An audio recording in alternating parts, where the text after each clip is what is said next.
Welcome to Playmakers, everyone. I'm Haley Elwood. It is week 5, and the Los Angeles Chargers will welcome the Cleveland Browns to town. So joining me to talk about this matchup is Marla Ridenour from the Akron Beacon Journal. Marla, thank you so much for coming on. I appreciate your asking me. Yes. All right. So this is a big one. Chargers won last night on Monday Night Football. Browns won over the weekend. This is 2 3-1 teams. What are your kind of thoughts on this matchup overall?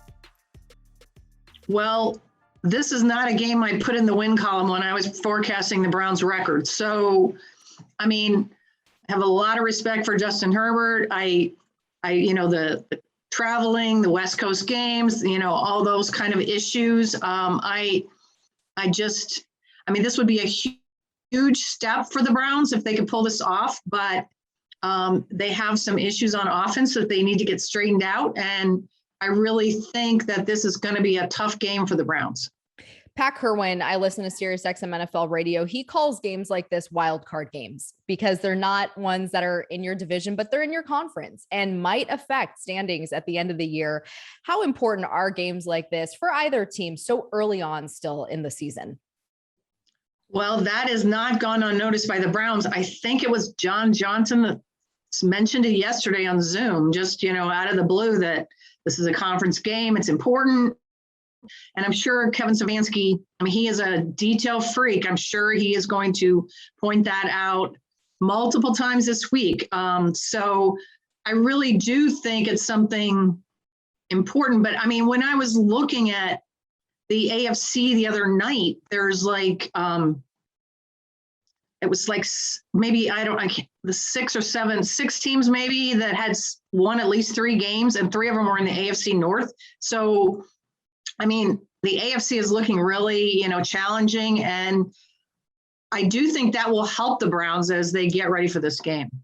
The Chargers last saw Baker Mayfield in 2018, his rookie season. How has he grown from then to now?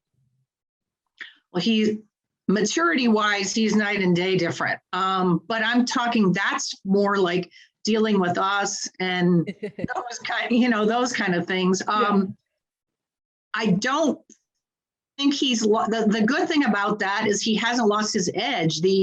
I was a 2-time walk-on. I'm still proving myself. Now he's playing for a contract extension. He still has a chip on his shoulder. He's also, but I do think he's got a much better understanding of the offense. I do think he's become more professional about just his preparation and what it takes to be a pro. And he's still that. I remember when John Dorsey drafted him, he called him like a Pied Piper. He's still that guy. He's still that. I do think he's the right leader for the Browns, even with all this, question mark about his future and how much you're going to pay him. I think he's the right guy because that chip on your shoulder guy, that's what Cleveland is. That's the Northeast Ohio people, that work hard and very rarely get rewarded. So I do think he has grown, but his rookie year, he was setting rookie records. So as a player, I don't know how much different he is. Obviously he's in a much more stable offensive system now. But I don't know. He still kind of has a lot of the same qualities that he had back then. I think what's funny too is I feel like when I watch football or just kind of watch, sports television, commercials are dominated by him and even Justin Herbert. Now Herbert's got a few under his belt, but Baker's crushing those progressive commercials. I actually had a chance to watch the Browns-Vikings game on Sunday, considering the fact that the Chargers played Monday. And what was really interesting to me is the Browns, they definitely brought pressure on Kirk Cousins. The Chargers had 4 sacks on Derek Carr last night. How much do you feel pressure might be a factor in this game? I think it's going to be big just because the Browns offensive line, is regarded as one of the best in the league, but they have not played like that to this point. Jed Wills sprained his left ankle in the opener, and he hasn't been right since. They're waiting for an MRI to see if maybe they're going to decide he needs to rest, which would either, the guy who filled in for him Sunday is a rookie 4th-round pick from Cincinnati. So, that's been an issue. Conklin's had some, rough games, Jack Conklin's. So I do expect this to, I mean, it might be decided by the defense because the Browns are on a roll defensively. I feel like they're finally putting all this talent together, especially on the defensive line. They totally remade their defensive line around Myles Garrett and added all these new pieces. I actually think the defensive side of the ball is gonna be a huge and maybe the determining factor in who wins. Yeah, when it comes to the Chargers defense, they actually held the Raiders last night to just 48 rushing yards, which was a season low in that sense. Cleveland, though, got a big two-headed monster attack. They had 184 yards on the ground last week. What kind of challenges does that tandem of Nick Chubb and Kareem Hunt just present? Well, because they're two different runners. I mean, Kareem just has no regard for his body. He'll throw himself, he'll launch himself, at the goal line. He'll stiff arm people. He'll, he's just kind of fearless. Chubb is just more the determined, if you give him a crack, though, he's faster than you think because, when he's, on one of those long runs, he definitely shows you why he's an elite running back.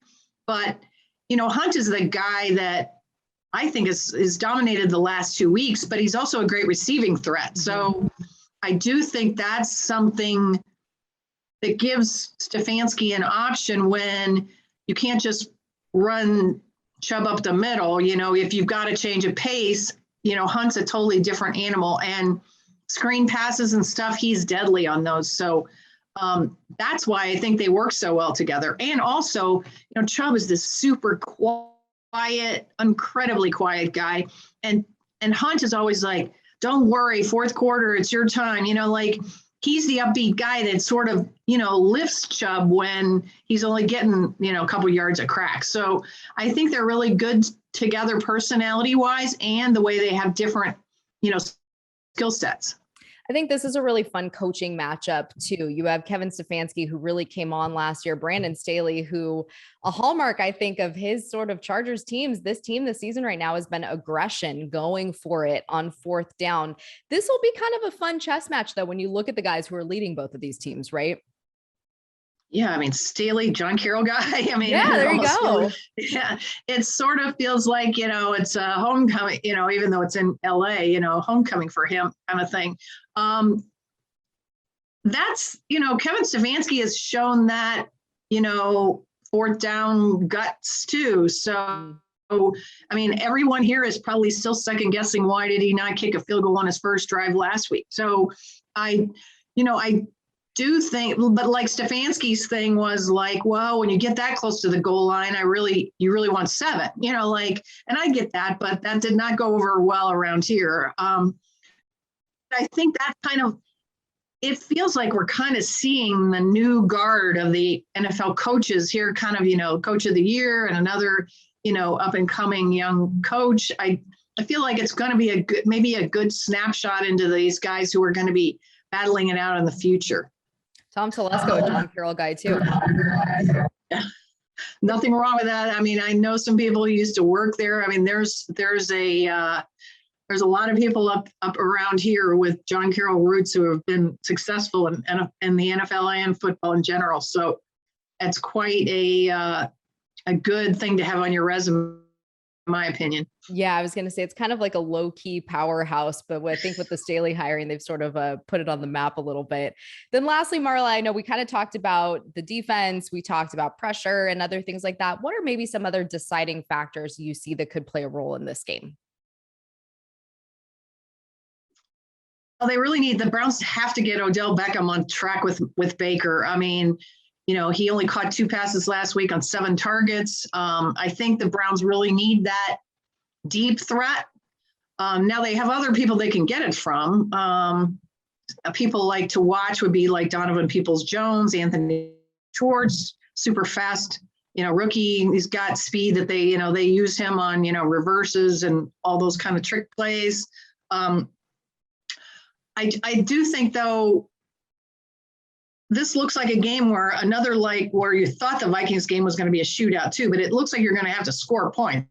So if the Browns can't get on track with those, receivers, I think I mean, that's a major issue. And I would, look for Baker to be looking for Odell. But I mean, what's interesting about that is they spent the whole training camp and part of the offseason working together, working on the side, even when Odell wasn't ready to come back from the torn ACL. It seemed like they were on the same page, and maybe they are, but it hasn't manifested itself in the first two games. The first game, he caught 7. This one, 2, is not what is going to get it done if you're going to beat a team like the Chargers. Yeah, I know Baker Mayfield called that win last week. I think gritty or not pretty, but they still got it done. But, every week's a new week in the NFL, and we'll see what happens this one. Marla, thank you so much for joining me. I appreciate it. Thank you so much.